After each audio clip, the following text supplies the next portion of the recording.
بەڕێزان دەست بە جێبەجێکردنی بڕگەی دۆمی بەرنامەی کارەکەی فەرموون لیژنەی یاسایی لەگەڵ لیژنەی دارایی.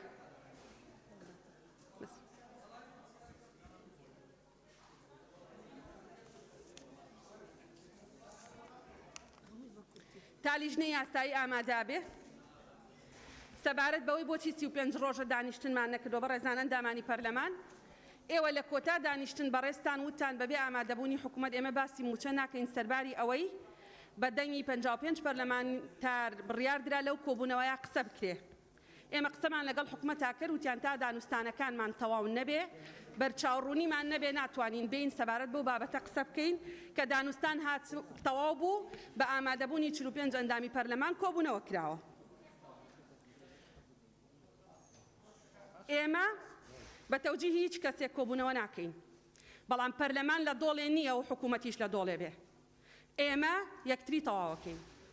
حکوومەت هێرێمی کوردستان بەرهەمی دەنگدانی زۆرینەیەکی ڕەهای پەرلەمانی کوردستانە. ئێمە بڕیارمان داوە کاری تەواوکاریان لەگەڵ بکەین. ئەگەر ئیشەکانیان خراپ بوو پیان بڵێن ئیشەکانتان خراپە خۆتان چاکەن، وەگەر ئیشەکانیشیان باش بوو پیان بڵێن ئیشەکانتان باشە.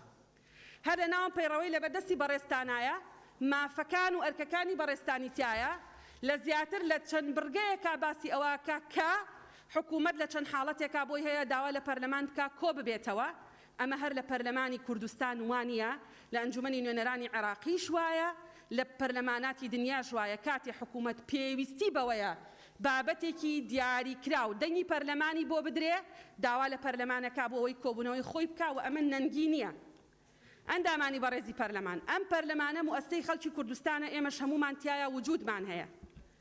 بێ ئەرزشکردنی پەرلەمانی کوردستان لەلایەن ئەندامانی پەرلەمانەوە عیبەکەی بەس بەرسەرۆکایەتی ناکەوێت. دڵنیاتانەکەم خەڵکێک ئێستا لە دەرەوە بە هەر یەکێک لە ئێماڵێ ئەگەر پەرلەمان ئەوەندە خراپە تۆ بۆ تیا ئەمێنیتەوە. ئێمە ئەوەندە توانامان هەیە ئیشەکانمان ببینە پێش. بەڕێستان خولەکانی تری پەرلەمانیشتان بینیوە. ئەو ئەندام پەرلەمانە بەڕێزانەی کە ئەڵێن بۆ دانیشتن نەکراوە، دەستەی سەرۆکایەتی پەرلەمان لە چەند حاڵەتێکە ئەتوانی ئەعلانی دانیشتن بکە. ئەگەر پێداویستیەکانی یاداشتی ئەندامانی پەرلەمان هاتەدی بۆ ئەنجامدانی دانیشتن، بۆ نمونە ڕەنگە کۆبوونەوەیەک لەسەر خۆپیشاندان پێویستی بە تەواوکردنی راپۆرتی ئەو لیژنەیە بێ کە ئێمە لە 3 لیژنەی پەرلەمانی کوردستان داوامان لێ کردوون وەکو دەستەی سەرۆکایەتی و دروستمان کردووە. چونکە قسەکردن لەسەر خۆپیشاندان بەبێ ئەنجامدانی سەردانی مەیدانی، بەبێ ئامادەکردنی راپۆرت، بە نەبوونی ڕاستپاردە هیچ گرنگیەکی نییە. ئێمە بەڵێنیەوەتان پێدەین ئەگەر لیژنە تایبەتمەندەکان راپۆرتەکەی خۆیانیان تەواو کردو بە ڕاستپاردەوە ئاراستەی سەرۆکایەتی پەرلەمانی کوردستانیان کرد، دانیشتنێکی نائاسایی سەبارەت بە خۆپیشاندەران دەکەین و بە خۆپیشاندانەکان دەکەین و بە گیراوە سیاسیەکان کە بەڕێستان هەموو جارێک باسیەکەین ئەو کۆبوونەوەیەکەین. بەڵام ئێمە بە کەرەستە دەتوانین کۆبوونەوە بکەین. کەرەستەی ئێمەش راپۆرتی لیژنەکانە.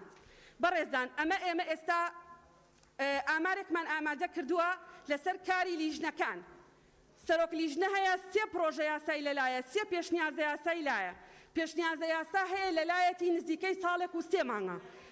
بەڵێ عێراقی بە حکوومەتەوە نییە. من باسی جەنابن ناکەم کاک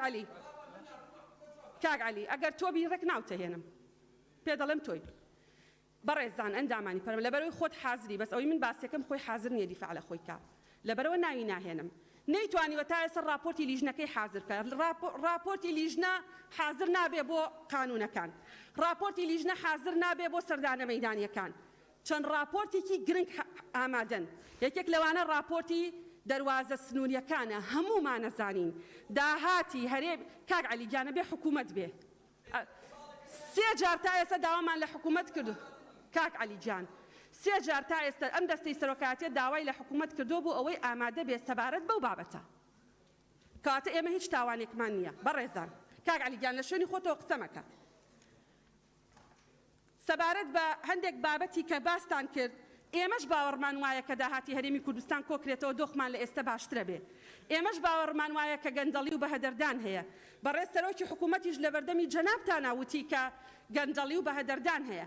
ئەگەر گەنجەڵی و بەهەداردار نەبێ حکوومەتێکێک لە ئەساسیاتی کارنامەکەی ناکا بە ئەنجامدانی چاکسازی و هێزە سیاسیەکان لە نێوان خۆیانە ڕێک ناکەون لەسەر چاکسازی حکوومەت ئیقراری کردووە کە گەنجەڵی هەیە ئێمەش دەستباری یەکتریەکەین بۆ ئەوەی ئەم بابەتە یەک لای ببێتەوە سەبارەت بە یاداشتی دوێنێتان ئێمە بەڕێز سکرتێری پەرلەمانمان ڕاست کات بوو وەڵامتان داتەوە ئێمە لە بەردەم دوو ئەگەرین ئەگەری یەکەم ئەگەر بەڕێستان 37 ئیمزاتان کۆ کردەوە ئێمە ئاراستەی حکوومەتیەکەین بۆ ئامادەبوون ئەگەر کۆتان نەکردەوە ئێمە خۆمان دەسەڵاتێکمان هەیە لە پەیڕەوی ناوخۆ داوا لە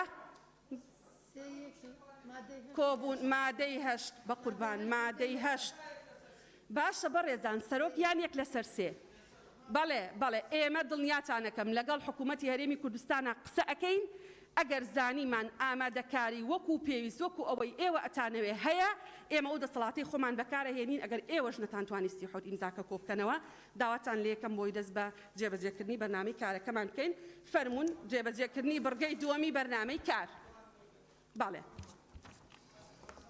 ناوی خودم مازن و دلوان برای سروکاتی پارلمان ما دقی راپورتی هر دو لجنه تایبەتمەندە بۆ سەرۆکاتی پەرلەمانی کوردستان بابەت راپۆرتی دەنگدان لژنەی کاروباری یاسایی و لژنەی کاروباری دارایی و کاروباری ئابووری ڕۆژی سێشەممە ڕێکەوتی 5/1/2021 کاتژمێر 11 پێشنیوەڕە کوبوونەوەی هاوبەشیان ئەنجامدا بۆ تاوتوێکردن و داڕشنەوەی ئەو پێشنیارانەی کە لەلایەن ئەندامانی پەرلەمانەوە پێشکەش کراون سەبارەت بە پرۆژە یاسای فرۆشتن و بەکرێدانی مڵک و ماڵی دەولەت لە هەرێمی کوردستانداش عێراق لە دانیشتنی خوێندنەوەی دووەمدا دوای گفتوگۆکردن و تاوتوێکردن لژنەکان گەیشتە ئەنجامانەی خوارە سەبارەت بە ناونیشان دوو پێشنیار هەن پێشنیاری یەکەم بەم شێوەیە یاسای فرۆشتن و بەکرێدانی مڵک و ماڵی گشتی لە هەرێمی کوردستانداش عێراق پێشنیاری دووەم وەک خۆی یاسای فرۆشتن و بەکرێدانی مڵک و ماڵی دەولەت لە هەرێمی کوردستانداش عێراق زۆر سپاس پێشنیاری یەکەمە خەینە دەنگدان بە ڕێزان ئەندامانی پەرلەمان یاسای فرۆشتن و بەکرێدانی مڵک و ماڵی گشتی لە هەرێمی کوردستان هەر بە ڕێزێک لەگەڵ ئەوەیە ناونیشانەکە بەو شێوەیە بێ ئەو خاوەنی پێشنیارەکە خۆی لێرە نییە بەڵێ سپاس پێشنیاری دووەم وەک خۆی یاسای فرۆشتن و بەکرێدانی مڵک و ماڵی دەوڵەت لە هەرێمی کوردستان عێراق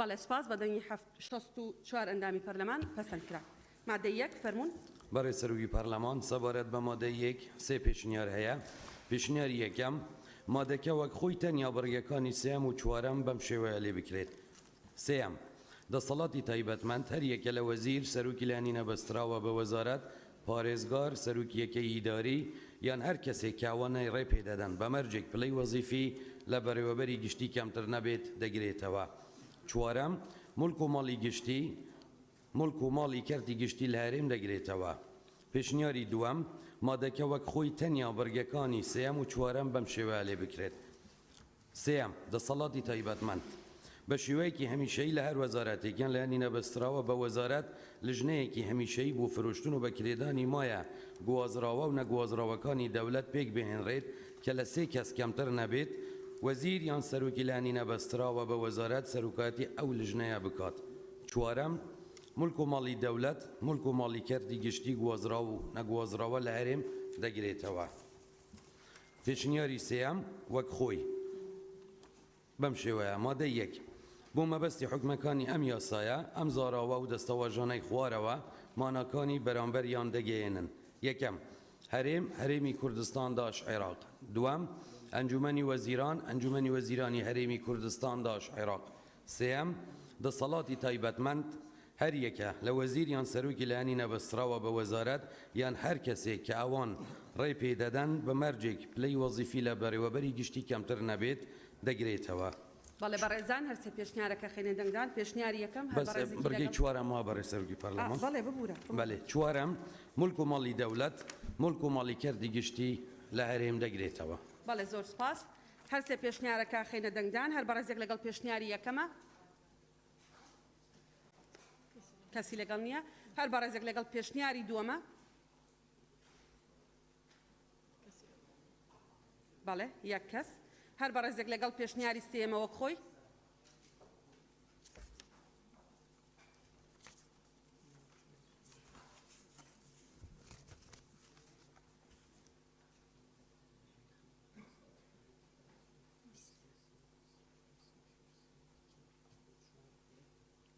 ئێمەش سێ بیستیش سپاس بەدەنی 67 ناوی پەرلەمان پەسەند کرا مادەی سێ بەڕێسەرۆکی پەرلەمان مادەی دوو پێشنیار هەیە پێشنیاری یەکەم وەک خۆی تەنیا ڕستەی ئەگەر دەقێکی یاسایی پێچەوانە نەبێت لا ببرێت لە کۆتایی مادەکە و بەم شێوەیە حکومەکانی ئەم یاسایە بەسەر مڵک و ماڵی گوازراوە و نەگوازراوەی دەوڵەت لە کاتی فرۆشتن یان بەکرێدان جێبەجێ دەکرێت پێشنیاری دووەم وەک خۆی حکومەکانی ئەم یاسایە بەسەر مڵک و ماڵی گوازراوە و نەگوازراوەی دەوڵەت لە کاتی فرۆشتن یان بەکرێدان جێبەجێ دەکرێت ئەگەر دەقێکی یاسایی پێچەوانە نەبێت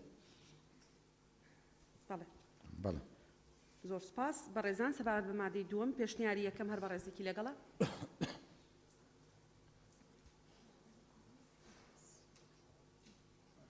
بەڵێ چوار کەس پێشنیاری دووەم وەک خۆی هەر بەڕێزێکی لەگەڵە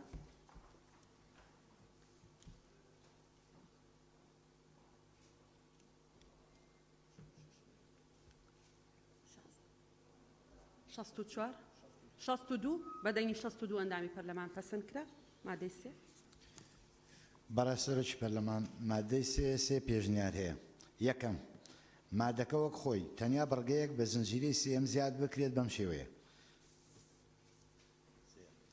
سێهەم ئەو پارەیە کە لە ئەنجامی فرۆشتن و بەکرێدانی ئەم مڵکانە بەدەست حکوومەت دەکەوێت تەرخان بکرێت بۆ دەرماڵەی خوێندکارانی زانکۆ و پەیمانگاکان پێشنیاری دووەم مادەکە بکرێتە یەک بەڕگە و بەم شێوەیە مڵک و ماڵی دەوڵەت تەنها بە بڕیاری دەسەڵاتی تایبەتمەند لە کاتی هاتنەدی بەرژەوەندی گشتی دەفرۆشێت یان بەکرێ دەدرێت لە ڕێگەی زیادکردنی ئاشکرا بەپێی ئەو ڕێکارانەی لەم یاسایە داغنۆزکراون پێشنیاری سێم وەک خۆی مادەی سێ یەکەم مڵک و ماڵی دەوڵەت تەنها بە بڕیاری دەسەڵاتی تایبەتمەند لە کاتی هاتنەدی بەرژەوەندی گشتی دەفرۆشرێت یان بەکرێ دەدرێت بەمەرجێ لە بڕیارەکەدا جۆر و خەسڵەت و بڕی ئەو مڵک و ماڵە دیاری بکرێت کە بۆ فرۆشتن یان بەکرێدان دادەنرێت دووەم فرۆشتن یان بەکرێدانی مڵک و ماڵی دەوڵەت لە ڕێگەی زیادکردنی ئاشکراو بە پێی ئەو ڕێکارانەی لەم یاسایەدا دەقنووسکراون ئەنجام دەدرێت ئەگەر دەقێکی یاسایی پێچەوانە نەبێت سپاس بەڵێ زۆر سپاس پێشنیاری یەکەمە خێنە دەنگدان هەر بەڕێزێکی لەگەڵە بەڵێ چواردەن سپاس پێشنیاری دووەم دوودەن پێشنیاری سێم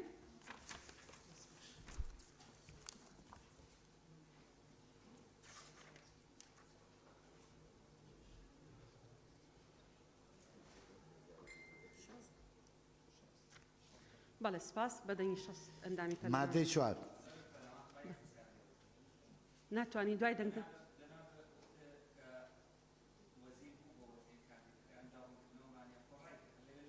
نا نەموت ڕوونکردنەوە کاتە توانن پرسیاری لێ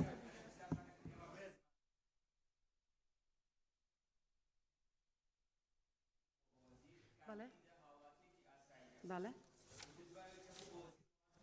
ئەخر وەڵامی چی بداتەوە هێشتا دەستی بەدەوام نەکرد ئەخر مەڵێ ڕای کرد ڕێز باشە بە قوربان دکتۆر کاس ئەخر ئەو هێشتا هیچ ئەمڕۆ یەکەم ڕۆژی دەوامەتی بەڵێ سپاس سپاس لەناو ئێمە لەناو دەنگدانین دکتۆر کازم فەرموون کاک زیاد ئیشی خۆت بکە بێ زەحمەت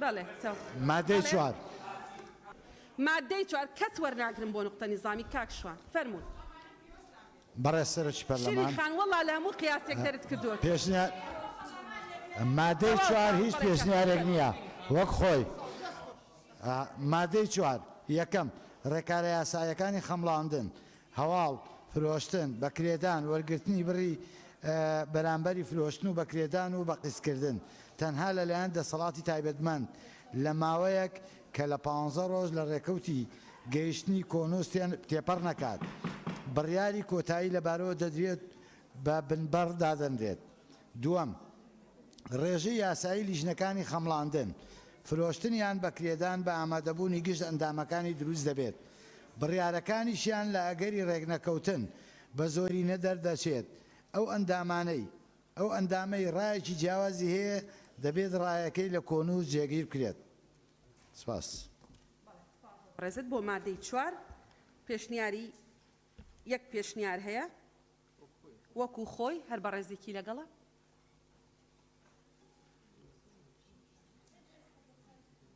تەواو حەسیبەکان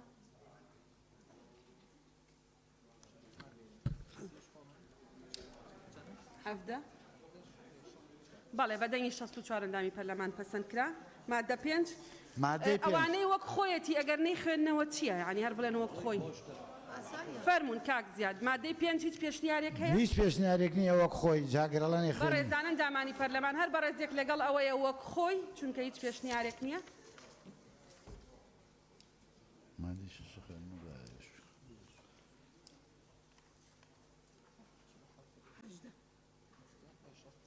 بەڵێ بەدەنگی 65 ئەندامی پەرلەمان مادەی 5 پەسەند کرا. مادەی 6 مادەی 6 دوو پێشنیار هەیە. پێشنیاری یەکەم ئەم مادەیە بەم شێوەی لێ بکرێت: فرۆشتنی مڵک و ماڵە نەگوازراوەکانی دەوڵەت تەنها بۆ هاونیشتیمانیان ڕێپێدراوە لەگەڵ ڕەچاوکردنی حکومەکانی یاسایی و بەرهێنانی بەرکار لە هەرێم و کارپێکردنی پرەنسیپی مامەڵەی هاوشێوە. دووەم پێشنیاری دووەم وەک خۆی. بەڵێ بخوێنینەوە بەڵێ کە پێشنیار هەبوو وەک خۆیش بخێنەوە. مادەی 6 فرۆشتنی مڵک و ماڵە نەگوازراوەکانی دەوڵەت تەنها بۆ هاونیشتیمانان ڕێپێدراوە لەگەڵ ڕەچاوکردنی حکومەکانی یاسایی و بەرهێنانی بەرکار لە هەرێمی کوردستان. زۆر سپاس. مادەی 6 دوو پێشنیار هەیە. پێشنیاری یەکەم هەر بە ڕێزێکی لەگەڵە یەک کەس. پێشنیاری دووەم هەر بە ڕێزێکی لەگەڵە.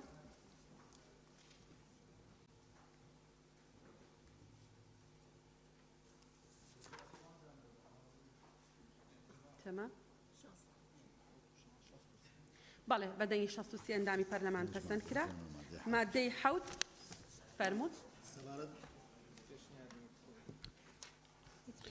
سەبارەت بە مادەی 7 هیچ پێشنیازێک نییە وەک خۆی.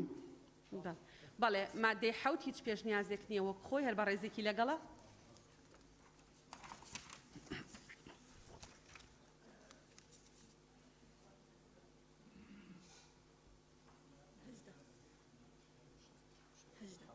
بەڵێ بەدەنگی 67 ئەندامی پەرلەمان پەسەند کرا. سەبارەت بە مادەی 8 دوو پێشنیاز هەیە. پێشنیازی یەکەم وەک خۆی. مادەی 8 یەکەم لیژنەی خەمڵاندن لە ژمارەیەک فەرمانبەری شارەزا پێک دێنرێت کە ژمارەیان لە 3 کەس کەمتر نەبێت. سەرۆکەکەی لانی کەم بەڕێوەبەر و ئەندامانیشی پلەی وەزیفیان لە پلە 4 کەمتر نەبێت. دووەم فەرمانبەرێک لە فەرمانگەی تۆمارکردنی خانوبەرە و فەرمانبەرێکی ژمێرکاری لە فەرمانبەرانی وەزارەتی دارایی و ئابووری هاوڵی ئەو لیژنەیە دەکەن کە لە بڕگەی یەکەمی ئەم مادەیەدا دەقنووس کراوە. سێەم لیژنە دەتوانێت پشت بە شارەزا ببەستێ. پێشنیازی دووەم پێشنیازی هەردوو لیژنەی تایبەتمەند بەپێی ئەو دەسەڵاتانەی مادەی 91 بڕگەی 4 لە پەیڕەوی ناوخۆی پەرلەمانی کوردستان کە بە لیژنەی یاسایی و تایبەتمەند درراوە. ئێمە لە کۆبەندی ئەو بژاردانەی پێشنیار کراون لەلایەن ئەندامانی پەرلەمان لە دانیشتنی خوێندنەوەی دووەمدا ئەم پێشنیازە دەخینە ڕوو داوا دەکەین بخرێتە دەنگدان. یەکەم لیژنەی خەمڵاندن لە ژمارەیەک فەرمانبەری شارەزا پێک دێنرێ کە ژمارەیان لە 3 کەس کەمتر نەبێت و وەزیفەی هیچ کامیان لە پلەی 5 کەمتر نەبێت.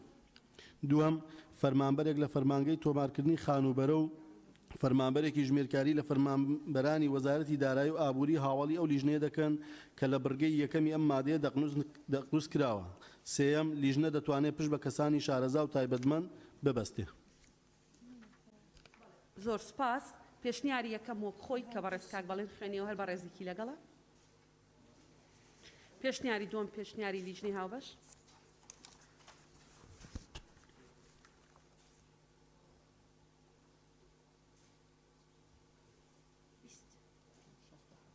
بەڵێ بەدەنگی 67 ئەندامی پەرلەمان پەسەند کرا. مادەی 9 کەرەم. سەبارەت بە مادەی 9 هیچ پێشنیازێک نییە وەک خۆی. بەڕێزان مادەی 9 هیچ پێشنیازێک نییە وەک خۆی هەر بە ڕێزێکی لەگەڵە. مادەی 9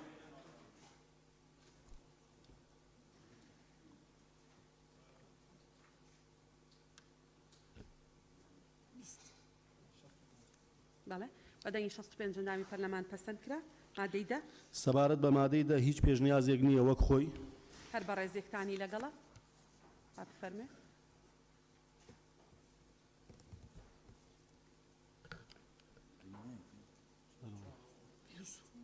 بەدەنگی 64 ئەندامی پەرلەمان پەسەند کرا. سەبارەت بە مادەی 11 پێشنیاسەیە پێشنیازی یەکەم وەک خۆی تەنها لە بڕگەی دووەمی ئەم مادەیە دەستەواژەی لە 2 جار بکرێتە لە 1 جار و بەم شێوەیە. دووەم، هیچ فەرمانبەرێک نابێت لە ساڵێکدا زیاتر لە 1 جار بەشدار بێت لە سەرۆکایەتی یا ئەندامەتی لیژنەکانی خەمڵاندن و فرۆشتن یان بەکرێدان. پێشنیازی دووەم وەک خۆی تەنها لە بڕگەی دووەمی ئەم مادەیەدا دەستەواژەی لە ساڵێکدا لا ببرێ. پێشنیازی سێیەم وەک خۆی. پێشنیازی چوارەم پێشنیازی هەردوو لیژنەی تایبەتمەند بڕگەی دووەمی ئەم مادەیە لا ببرێت و بەم شێوەیە لە کاتی فرۆشتن یا بەکرێدانی مڵک و ماڵێکی نەگوازراوی دیاریکراودا سەرۆک و ئەندامانی لیژنەی خەمڵاندن ناکرێنە ئەندامی لیژنەی فرۆشتن یا بەکرێدان. بەڵێ زۆر سوپاس بۆ مادەی 11 بەڕێزان 3 پێشنیار هەیە هەر بەڕێزێک لەگەڵ 4 پێشنیار هەیە بەڕێزێک لەگەڵ پێشنیاری یەکەمە یەک کەس هەر بەڕێزێک لەگەڵ پێشنیاری دووەمە باڵێ کەسی لەگەڵ نییە هەر بەڕێزێک لەگەڵ پێشنیاری سێمە وەک خۆی 4 پێشنیار هەیە هەر بەڕێزێک لەگەڵ وەک خۆیەتی وەک خۆی دەستان بەرزکەنەوەی لەگەڵ وەک خۆیەتی بەڵێ 5 ئەندام هەر بەڕێزێک لەگەڵ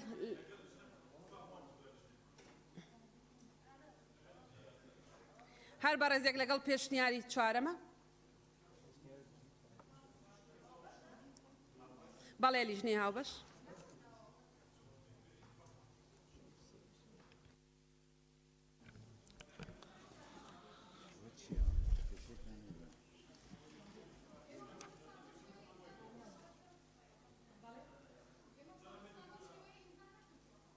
صح ياك لحظة برز سروكي لجنة قانوني لحظة ياك بزاين تشيا برای سرگو پارلمانی با توضیح گو کاکی ویدار دهید کمبونه دا معموجه پیدا هندک پرسیتین پرسیت صرف قانونی نه جنابیت او سروکی لجنه او دا صالات دانه ما اف برگانی که موجود الجلسه خواندن دوی جیدا سرگو پارلمانی جی آماجه پیدا بو الگل ماده 35 تعارض 100 صده وما اتفاق کرد بو و که زیاد جی آماده هم پرسک قانونی هوا دا صالات دانه ما موضوع قانونی نه موضوع فنی اگر او برگا دوی لا نچوبا ویا با ماده 35 الغابت يعني تعارض 100 صده درست بد موضوع قانونیه يعني هیچ ماده سکاریادی نگیریه زور سپاس بدنی 54 اندامی پارلمان پسند کرا ماده دوای اوه سەبارەت بە مادەی 12 4 پێشنیازەیە بله بله بێگومان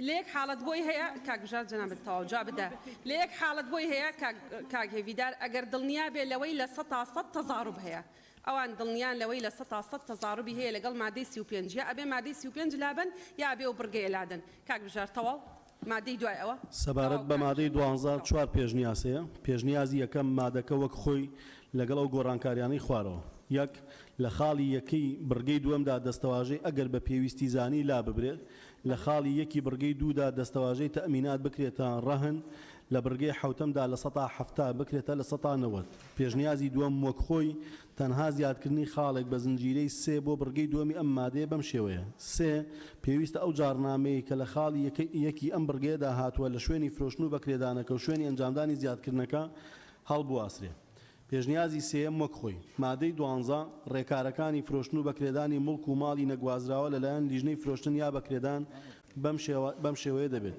یەکەم ڕێخستنی لیستی